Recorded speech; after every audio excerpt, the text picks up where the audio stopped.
All right, hello. Welcome to another episode of Stand Tall, where we meet the East with the Western philosophy of the Stoics. We are going to try to follow along with the days using Sun Tzu. Now, not all of them line up, and at the end of the chapters, we kind of get a little bit more condensed. And I promise I'll be looking more ahead in that regards. But since maneuvering has 37 days and we missed yesterday, let's do 19 and 20. Let your plans be dark and impenetrable as night, and when you move, fall like a thunderbolt. Be strong, strike quick, be impenetrable as night.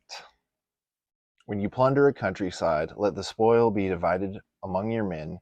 When you capture new territory, cut it up into allotments for the benefit of the soldiery.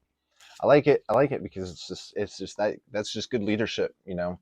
If you're gonna push your soldiers hard and your men and your employees hard and expect them to, be this professional cutting through the night impenetrable and then falling like a thunderbolt when they, implement the plan and go to battle, as it were, per se.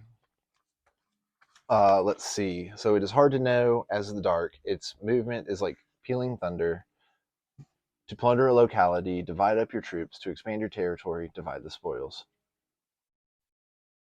Mei Yao Chen says, as far as the first one goes, it's hard to know as the dark means being unobtrusive and inscrutable. Moving like thunder means being so fast no one can get out of your way. You conceal your Ho Yanqi says, you conceal your strategy in order to be able to exert this much energy all at once, which is a good metaphor for like maybe marketing launches or movie launches, depending on what industry you're in. You kind of have to keep some of this stuff under wraps until boom, the big day. To plunder a locality, Zhengzhou says, a couple paragraphs, the rule for military operations is to feed off the enemy as much as possible. However, in localities where people do not have very much, it is necessary to divide up the troops into smaller groups to take what they need here and there, for only then will there be enough. As for the dividing the spoils, this means it is necessary to divide up the troops to guard what has been gained, not letting enemies get it.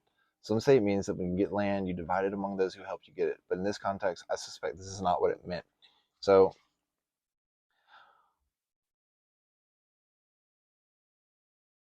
he thinks the context is more along the lines of like rationing and make sure that you're managing your troops and your employees well, making sure that they're able to accomplish these tasks and like these micro returns, I guess, of their duties, and able to, protect the company, and then dividing the spoils that is necessary.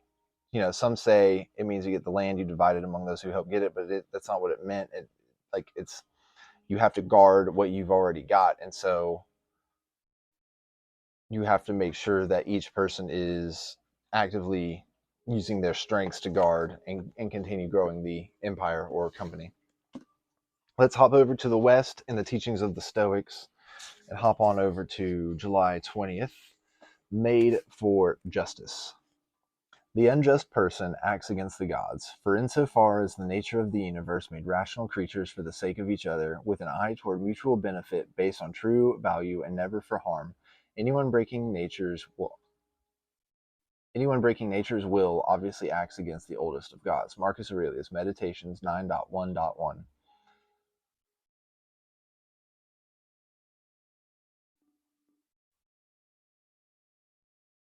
The universe made rational creatures for the sake of each other, with an eye towards mutual benefit. And remember, July is all about duty. We say of the most heinous acts that they are crimes against nature. We consider certain things to be an affront against humanity, saying this violates everything we hold dear. However much we differ in religion, upbringing, politics, class, or gender, we can come together in agreement there. Why? Because our sense of justice goes marrow deep,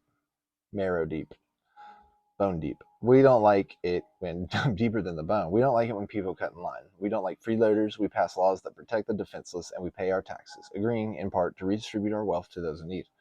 At the same time, if we think we can get away with it, we might try to cheat or bend the rules. To paraphrase Bill Walsh, when left to our own devices, many of us individuals seek lower ground like water. The key, then, is to support our natural inclination to justice with strong boundaries and strong commitments, to embrace, as Lincoln urged a divided, angry nation to do, the better angels of our nature. So crazy. I was just thinking about better angels of our nature that Steven Pinker book just yesterday, but just better angels of our nature, period. Tying these two together is very interesting because it's a duty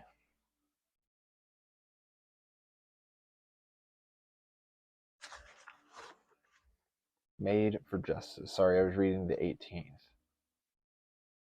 We pass laws to protect the freeloaders. We pass laws that protect the defenseless. And so that is, in a way, the modern equivalent of dividing up your army to take control and make sure that the new territories you gained are protected. You know, if you're an army and or a company and you're coming in like this, ready to take over or push the next product, then be ready to staff it up, and take care of your folks. So anyway, let's bring East and West together and keep standing tall.